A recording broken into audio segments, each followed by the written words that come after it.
So basically, like project management is basically our job is to manage the project. So once a project comes in, we need to plan it and then get it delivered. So we can do it by various processes, but over here in Asia, we practice Agile. Okay, so what is Agile? I'll try to explain with this diagram over here. So basically, I'll first explain what is waterfall. Okay, so waterfall is basically you get the requirements, you design it, you implement, test, and then you deploy it. So basically, you do the entire lot and then deploy it. Okay, and in Agile, what we do is we take all the requirements, we bifurcate them into iterations. Then it's basically a feature or a module which we implement and then we deploy it. So it is basically you deploy everything in iterations and not a direct the entire software at a time. Okay. So basically, yeah, if you see over here, it's what agile practices is. It's individuals and interactions over processes and tools. It will be a working software. So all the iterations will be a working software. So each feature which you develop, you can directly deploy and show it to your client, and you don't have to wait at the end moment to see the entire software, the working software. So then there is more customer collaboration over here rather than more of negotiations about the contract.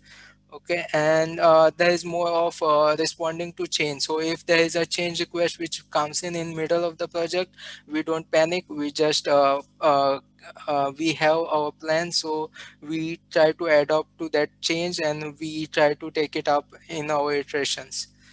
Yes, Saidu, can you go to the next slide? Yes, sure. So seems like Akhil, you're explaining agile, which I explained in my first example that my destination is I need to go to Goa, right, from New York. So I have broken down all the destination, all the stations that I will have to touch, right? So that's what it is. Agile is breaking things into smallest pieces as possible. Yeah, I think yeah. So no, just yeah. So over here you will understand like what exactly I'm talking about. So agile process, if you see in this diagram, you will see like there's bits and pieces which are created and then deployed it. So you achieve the entire project, but in iterations. And if you see the diagram, it is basically this what happens if you try to do everything and then deliver at the end moment. Okay, so Agile is basically developing everything in iterations and then deploying one at a time. Yeah, so basically I'll give you a definition of it. It's Okay, I'll share an example. So once we had this pharma company which had requested us to revamp their website, and we already had their existing website. It was just redesigning it. So we had all the contents and everything, but what happened was we tried to design everything again, but it was not as per their expectations. So as we are practicing agile, it was really easy for us to customize it again. We had just designed 2 3 pages and shared it with the client, so we got a feedback really quickly and then we redesigned it. So it's basically because of this agile approach of ours, we were able to rectify our mistakes and correct it again. So agile really helps in getting bigger projects developed very quickly.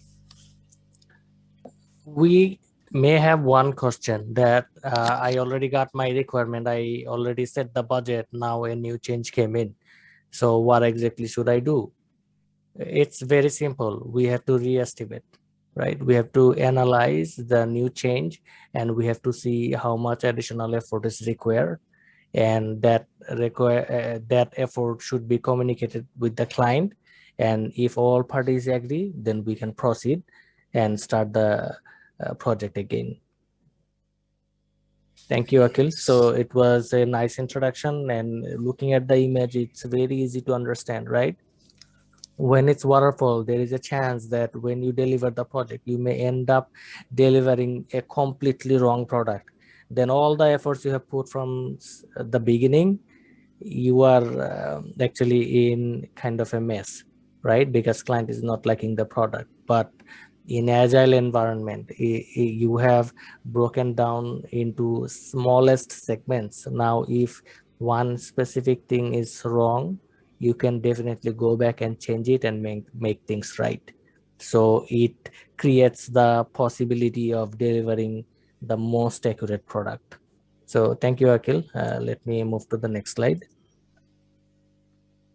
Yeah, so basically, why we call ourselves agile? Because we basically follow these 12 principles. So satisfy the customer. So every time we share the iteration with the client actually sees what has been done, and there they can share their feedback with us. So they can actually give us their feedback, like how much they liked it, or if they want any change. So the next thing is welcome change. So if they ask for some change, we can always get it in our iterations and then deliver it the next time. So deliver frequently. So all the iterations we'll be doing, it will be like, it will be 1 week or 2 weeks or maybe in 1 month's time. So we'll keep on delivering a modules or a feature after a certain time period. Okay, and it is working together. So the client will be always in touch with our team. So there is constant communication going on with everyone.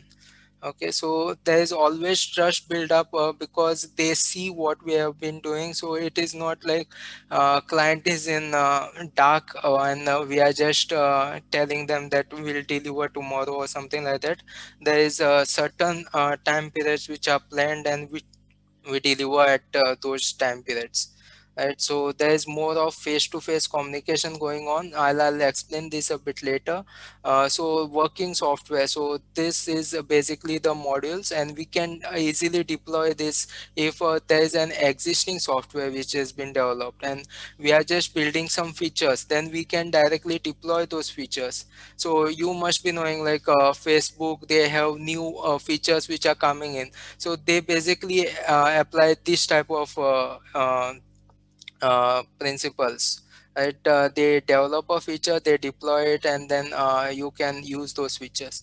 So there is sustainable development over here. There's continuous attention given to all the requirements which are there. In case if there is any miscommunication, we can always address that. So there's very much simplicity maintained.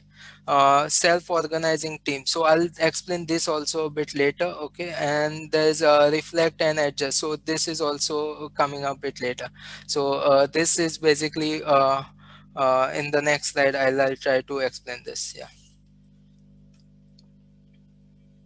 Yeah, so Scrum, what exactly is Scrum? Scrum is basically one of the agile practices which we practice in SAI. Okay, so there are multiple other things which are there in the market. You can say there's Kanban, there's XT, but over here we, as we have teams of 7, 8 people, so and this works out very well for us. So we use this method. Okay, so, what exactly is Scrum? It is a very productive agile framework, and that can address complex problems and deliver product with highest possible value. So, how we achieve this is basically there's a Scrum team which is there for a project. Okay, so this team will comprise of different people, and each person will have different roles.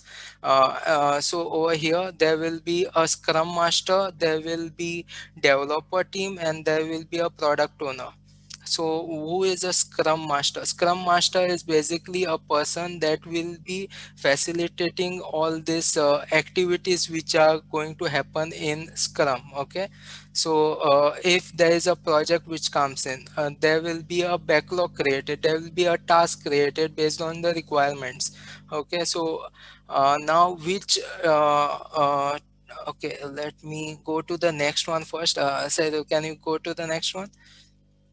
Yeah, so product owner is basically the responsible person for making sure that product backlog is arranged properly. So once these requirements come in, he'll be keeping all the requirements in a task format, which we call project backlog.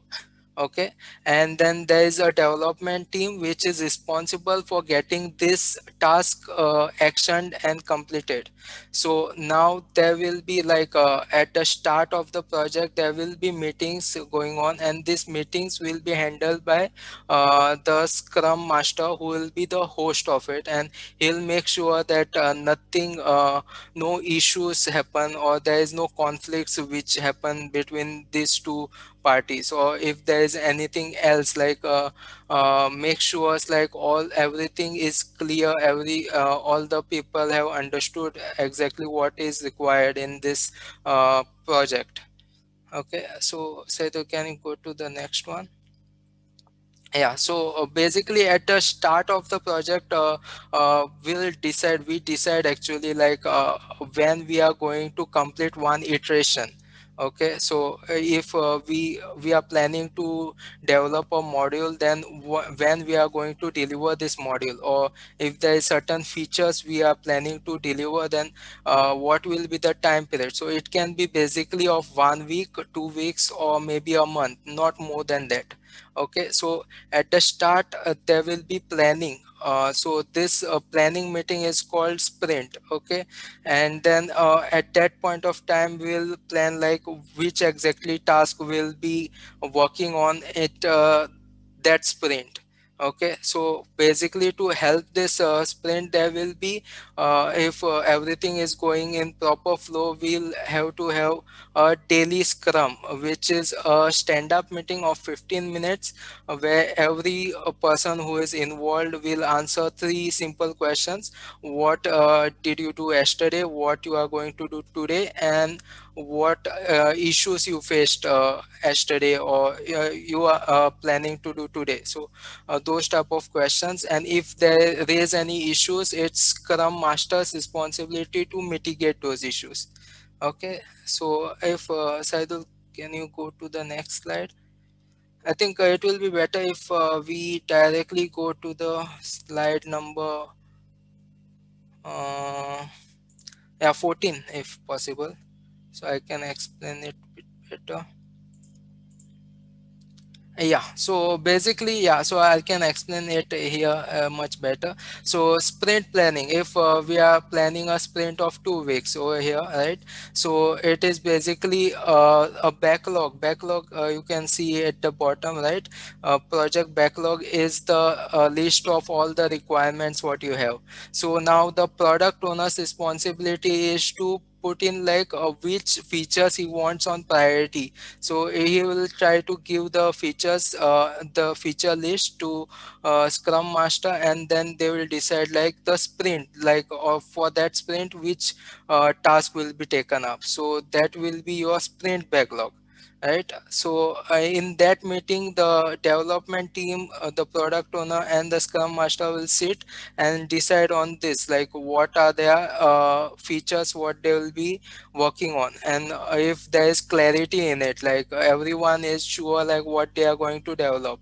So once that is done, it will go into their to-do list, that's the agile board. So once that is done, it will move to developer team to work on it, and there will be daily scrums which are held to see like the progress on those tasks which are being done, right? So it is built and tested, and then finally it's deployed. So we can directly deploy it, and we can keep it at the end, like after certain features are done, we can directly deploy at the end of that, like maybe a month's time.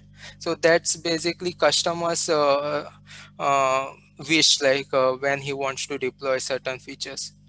Okay, so there are some more things which are involved over here. It's sprint review and sprint retrospective. So basically, we know actually like what is sprint, when, how much time period is sprint, what happens in sprint. So after the 2 weeks time, So there will be a sprint review done, like what we had planned to achieve in the sprint. It's basically the sprint backlog and what we have achieved, what were the issues, and everything will be seen in that sprint review time. Okay, so it is not exactly like if you plan a sprint backlog, then you have to achieve everything. Sometimes it happens like there are some issues, you don't achieve all the things what you had planned, so that will be seen over there. And then if certain tasks are not delivered, that will be again put in the product backlog, and then maybe in the next sprint we can take those up again,